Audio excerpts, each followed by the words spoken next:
அனைவருக்கும் வணக்கம். இது போர்த்தொழில். திராவிட மாடல் அரசின் நாசமாய் போன 4 ஆண்டுகள் ஆட்சி முடிவடைந்திருக்கிறது. இதில் சாதனை என்று சொல்லிக்கொள்ள ஒன்றுமே இல்லை. ஆனால் பகிர்ந்து கொள்ள நிறைய வேதனைகள் இருக்கின்றன. அதையெல்லாம் பற்றித்தான் இன்றைய காணொளியில் நாம் பார்க்க இருக்கிறோம்.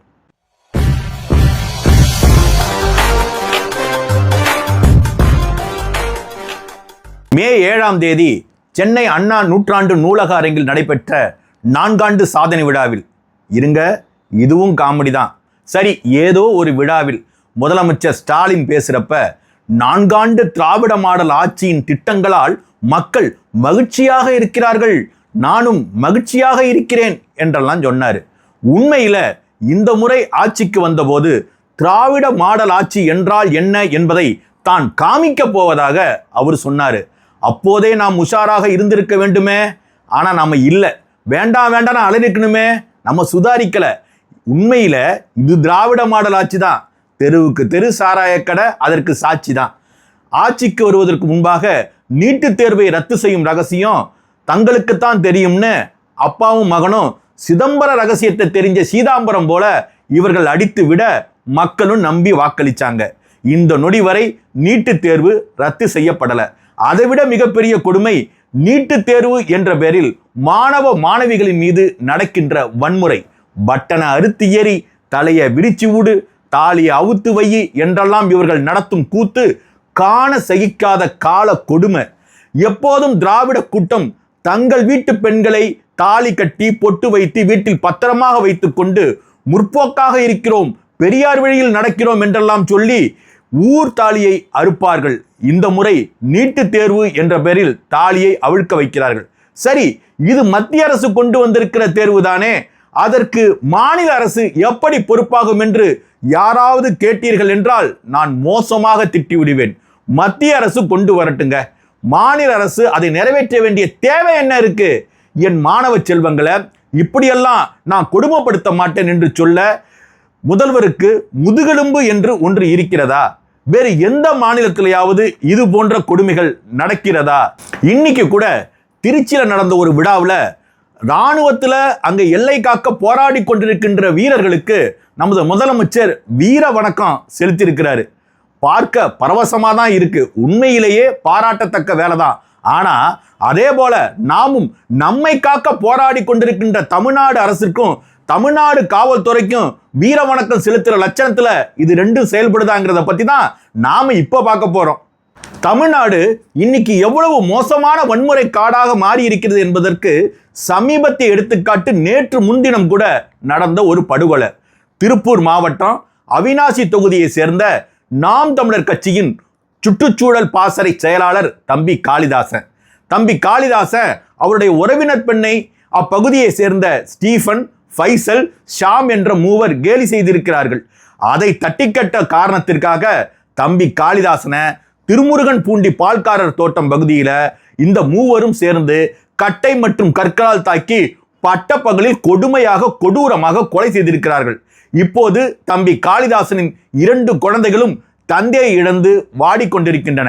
இதே போன்றுதான் கடந்த பிப்ரவரி மாதம் மயிலாடுதுறை மாவட்டம் முட்டம் கிராமத்தில் கள்ளத்தனமா சாராயம் வித்ததை தட்டிக்கட்ட தம்பிகள் ஹரிஷ் மற்றும் ஹரிசக்தி ஆகிய 2 பேரையும் சாராய வியாபாரிகள் கத்தியால் குத்தி படுகொலை செஞ்சாங்க. அதற்கு சில நாட்களுக்கு முன்பாக கனிம வள கொள்ளைக்கு எதிராக போராடிய திருமயம் சமூக ஆர்வலர் ஜகுபர் அலி கனிம வள கொள்ளையர்களால் கொலை செய்யப்பட்டார். கடந்த 2023ஆம் ஆண்டு மணல் கொள்ளையை தடுக்க முயன்ற கோவில்பத்து கிராம நிர்வாக அலுவலர் லூர்து பிரான்சிஸ் என்பவர் அரசு அலுவலகத்திலேயே வெட்டி கொலை செய்யப்பட்ட சம்பவமும் இந்த வீணா போன திராவிட மாடல் ஆட்சியில தான் நடைபெற்றது. இப்படி கொலை சம்பவங்கள் மட்டுமல்ல, திராவிட மாடல் ஆட்சியில பள்ளி குழந்தைகள்ல இருந்து பல்கலைக்கழக மாணவி வரைக்கும் பாலியல் வன்கொடுமைக்கு ஆளாக்கப்படுகின்ற சம்பவம் அடுக்கடுக்காய் நிகழ்ந்து கொண்டே இருக்கின்றன. கடந்த 23/12/2024 அன்னைக்கு அண்ணா பல்கலைக்கழகத்தில் அதே வளாகத்தில் அந்த மாணவிக்கு நடந்த பாலியல் வன்கொடுமை. யார் அந்த சார் என்பதற்கு இந்த நாள் வரைக்கும் நமக்கு விடை தெரியாது. கடந்த 1/2/2025 அன்னைக்கு சென்னை லைட் ஹவுஸ் பகுதியில் உதவி கேட்டு வந்த 13 வயசு சிறுமிக்கு மயிலாப்பூர் போக்குவரத்து காவலர் தந்த பாலியல் தொல்லை. 14/1/2025 அன்னைக்கு மதுரை பள்ளி மாணவிக்கு பாலியல் தொல்லை. 18/1/2025 அன்னைக்கு கரூர்ல பள்ளி மாணவிக்கு பாலியல் தொல்லை. 21/1/2025 அன்னைக்கு திருப்பூர் அரசு பள்ளி மாணவிக்கு ஆசிரியர் பாலியல் தொல்லை. 24/1/2025 அன்னைக்கு திண்டுக்கல் நத்தம் அருகே உள்ள அரசு பள்ளி மாணவிக்கு ஆசிரியர் பாலியல் தொல்லை. 18/1/2025 அன்னைக்கு தென்காசி வீராணத்துல காவலர்களால் இளம்பெண் பாலியல் துன்புறுத்தல். 25/1/2025 அன்னைக்கு கிழக்கு கடற்கரை சாலையில மகிழ்ந்துல பயணித்த பெண்களை ரவுடிகள் வீடு வரை விரட்டி சென்ற கொடுமை. 3/2/2025 அன்னைக்கு சேலம் தலைவாசலில் பள்ளி மாணவிக்கு முதியவரால் பாலியல் தொல்லை. 5/2/2025 அன்னைக்கு கிருஷ்ணகிரி பர்கூர் அருகே பள்ளி மாணவி கூட்டு பாலியல் வன்கொடுமை. அதே நாள்ல கள்ளக்குறிச்சியில திமுக சட்டமன்ற உறுப்பினர் தூண்டுதல் பேர்ல கிராம நிர்வாக அலுவலர் முகத்துல சாணியை வீசி கீழே தள்ளிய கொடும் தாக்குதல். அதே நாள்ல சிவகங்கை மாவட்டம் மானாமதுரையில 8 பள்ளி மாணவிகளுக்கு பாலியல் தொல்லை. 6/2/2025 அன்னைக்கு வேலூர் அருகே ஓடும் ரயிலில் கர்ப்பிணி பெண்ணுக்கு பாலியல் தொல்லை. அதே நாளில் மணப்பாறைப்பட்டியில் தனியார் பள்ளி 4ஆம் வகுப்பு சிறுமிக்கு ஆசிரியர் மற்றும் தாளாளர் உள்ளிட்டோர் தந்த பாலியல் தொல்லை. அதே நாளில் சேலம் அரசு பள்ளி மாணவிக்கு உடற்கல்வி ஆசிரியர் தந்த பாலியல் தொல்லை. கடந்த 18/11/2024 அன்னைக்கு திருவள்ளூர் பள்ளிப்பட்டு அருகே 3ஆம் வகுப்பு மாணவிக்கு தலைமை ஆசிரியர் தந்த பாலியல் தொல்லை. 21/11/2024 அன்னைக்கு நாகர்கோவில்ல பள்ளி மாணவிக்கு அரசு பேருந்துல நடத்துனர் தந்த பாலியல் தொல்லை.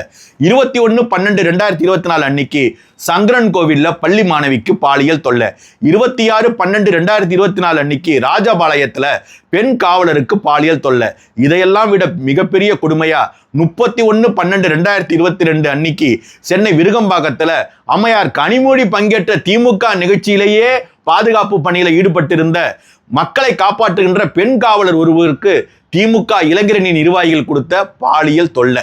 கூட்டணி கட்சியான விடுதலை சிறுத்தைகளின் தூத்துக்குடி தெற்கு மாவட்ட செயலாளர் லைட்டா ரவி அவர்களை பெண்ணென்றும் பாராம திமுக அரசின் காவல்துறை கண்மூடித்தனமா தாக்கிய விவகாரம். கடந்த 5/2/2025 அன்னைக்கு தமிழ்நாடு காவல்துறை கூடுதல் தலைமை இயக்குனர் கல்பனா நாயக் அவர்கள் தன்னை கொலை செய்ய சதி நடப்பதாக புகார் கூறிய விவகாரம். இப்படி வரிசையா சொல்லிக்கொண்டே போகலாம். பெண்கள் வாழ முடியாத நிலைமை ஏற்பட்டிருக்கிற திராவிட மாடல் ஆட்சி தான் முதல்வருக்கு மகிழ்ச்சி தரக்கூடிய ஆட்சியாம். எப்படி இருக்கு பாருங்க இந்த லட்சணம். இவற்றையெல்லாம் ஒரு புறம் வச்சிருக்கேன். இன்னொரு பக்கம் சாதியின் பேரால ஏற்படும் கலவரம் தமிழ்நாட்டை வாழ முடியாத ஒரு நாடாக சுடுகாடாக ஆக்கியிருக்கு. வேங்கவயல் குடிநீர் தொட்டியில மலம் கலந்த கொடுமையில இதுவரைக்கும் உண்மையான குற்றவாளிகள் யாருன்னு கண்டுபிடிக்காத நிலைமையில இப்போது 2 நாளைக்கு முன்னாடி புதுக்கோட்டை மாவட்டம் வடகாட்டில் நடந்த கலவரம் நம்மை மிகப்பெரிய அதிர்ச்சிக்கு உள்ளாக்கி இருக்கு. சாதியை ஒழிச்சது நாங்க தான், சமூக நீதியை காத்தது நாங்க தான், தமிழனுக்கு கல்வி கொடுத்தது நாங்க தான், அவனுக்கு வேட்டி கட்ட கற்றுக் கொடுத்தது நாங்கள் தான் என்றெல்லாம் புடைத்து கொண்டிருக்கிற தன் காலரை தூக்குகிற திராவிட மாடல் அரசின் முதல்வர் அவர்களது திராவிட கட்சிகளின் 60 ஆண்டுகால ஆட்சி முறைமையில நடக்கின்ற சாதிய கொடுமைகள் தொடர்ந்து நடந்து வருவதை பற்றி ஏதாவது பேசுவாரா? புதுக்கோட்டை வடகாடு கலவரத்துல இதுவரைக்கும் 13 பேரை வன்கொடுமை தடுப்பு சட்டத்துல கைது செய்துவிட்டு கலவரத்திற்கு சாதிய முதல் காரணம் இல்ல, மது போதையில் ஏற்பட்ட முன்விரோதம் தான் காரணம்னு தமிழ்நாடு காவல்துறை விளக்கம் அளித்திருப்பது எவ்வளவு வெட்கக்கேடான விஷயம் தெரியுமா? ஓய்வு பெற்ற IAS அதிகாரி சகாயம் அவர்கள் விசாரித்த வழக்கொள்ளை பற்றிய விசாரணை அறிக்கையை கடந்த பிப்ரவரி மாதத்துல அவர் நீதிமன்றத்துல போய் தாக்கல் செஞ்சிருக்கணும். ஆனால் நீதிமன்றத்தில் தாக்கல் செய்வதற்கு அழைப்பாணை வந்த பிறகு கூட அவர் நீதிமன்றத்தில் ஆஜராக முடியாத பாதுகாப்பற்ற சூழல். ஏற்கனவே அவளுக்கு வழங்கப்பட்டிருந்த பாதுகாப்பை தமிழ்நாடு அரசு திரும்ப பெற்று அவரின் உயிருக்கு அச்சுறுத்தலை ஏற்படுத்தி இருக்கிறது. ஏற்கனவே வழக்கொள்ளையை தடுக்க போராடிய ஆர்வலர் ஜகபர் அலி மற்றும் நெல்லையை சேர்ந்த முன்னாள் காவல்துறை அதிகாரி ஜாகிர் ஹுசேன் போன்றவர்கள் கொடுமையாக கொல்லப்பட்ட சம்பவங்களை கண்ட பிறகு விசாரணை குழுவின் பதிலை தாக்கல் செய்வதற்கு ஐயா அச்சப்பட்டு நிற்கிறார். ஏனெனில் திராவிட மாடல் அரசின் லட்சணம் அப்படி. வழக்கொள்ளைக்கு எதிராக போராடினால் ரோட்டில் அடிபட்டு அல்லது கத்தியால் குத்தப்பட்டு சாகிற நிலைமைதான் திராவிட மாடல் அரசில் நடக்கிறது. கடந்த சில நாட்களுக்கு முன்பாக ஈரோடு மாவட்டம் சிவகிரி அருகே உள்ள விளக்கேற்றி விலங்காட்டு வலசு பகுதியை சேர்ந்த ராமசாமி பாக்கியம்மாள் 2 வயது முதிர்ந்த தம்பதிகள் நகை கொள்ளையர்களால் வெட்டி கொலை செய்யப்பட்டு இருக்கிற சம்பவமும் இந்த வீணா போன திராவிட மாடல் ஆட்சியில அதன் சாதனைக்கு ஒரு சாட்சியா இருக்கு. இப்படி பள்ளிக்கூடம் முதல் பல்கலைக்கழகம் வரைக்கும் படிக்கிற பெண்களுக்கு இந்த திராவிட மாடல் ஆட்சியில பாதுகாப்பு இல்லை. வழக்கறிஞர்கள் நீதிமன்ற வளாகத்திலேயே வெட்டி கொலை செய்யப்படுறாங்க. மருத்துவர்கள் மீது மருத்துவமனை வளாகத்திலேயே கொலைவெறி தாக்குதல் நடத்தப்படுகிறது. மக்கள் உரிமைகளுக்காக வளங்களை காப்பதற்காக போராடி கொண்டிருக்கின்ற சமூக ஆர்வலர்களை நட்டநடு சாலையிலே வைத்து சமூக விரோதிகள் கொலை செய்கிறார்கள். இந்த லட்சணத்துல பொன்முடி, துரைமுருகன், செந்தில் பாலாஜி ஆகியோர் மீது பாய்ந்த ஊழல் வழக்குகள். இன்னைக்கு கூட துரைமுருகன்ட்ட இருந்த கனிம வளத்தை தூக்கி ரகுபதிட்ட கொடுத்திருக்கிறாரு ஸ்டாலின். இன்னும் பல அமைச்சர்கள் ஊழல் வழக்கு வரிசையில நின்றுகிட்டு நிற்கிறாங்க. இந்த வழக்குகளுக்காக டெல்லிக்கு போய் குனிஞ்சு ஜால்ரா அடிச்சுட்டு வந்து இங்கே வந்து என் ஏரியாவுக்கு வந்து பாடுறா, என் ஏரியாவுக்கு வந்து பாடுறான்னு வடிவேல் பாணியில சவால் விடுவதெல்லாம் வெட்டி ஜம்பம்.